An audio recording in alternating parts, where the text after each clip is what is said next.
হবে, ঠিক কিনা বলেন?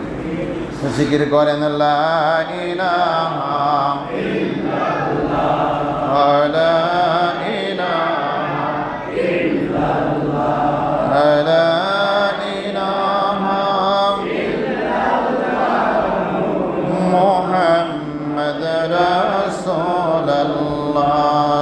আকাশের মালিক যেই আল্লাহ, জমিনের মালিক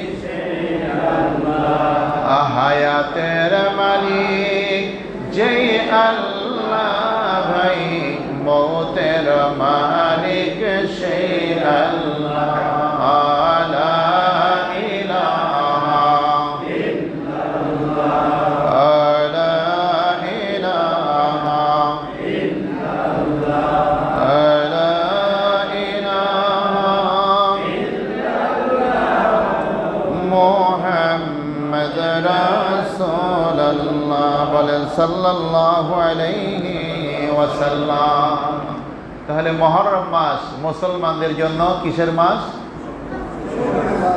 জোরে বলেন না, শোকের মাস। একটু চিন্তা করার বিষয়, আমার বাবা যদি এই মাসে মারা যায়, আমার মা যদি মারা যায়, তাহলে আমাদের কষ্ট লাগবে না?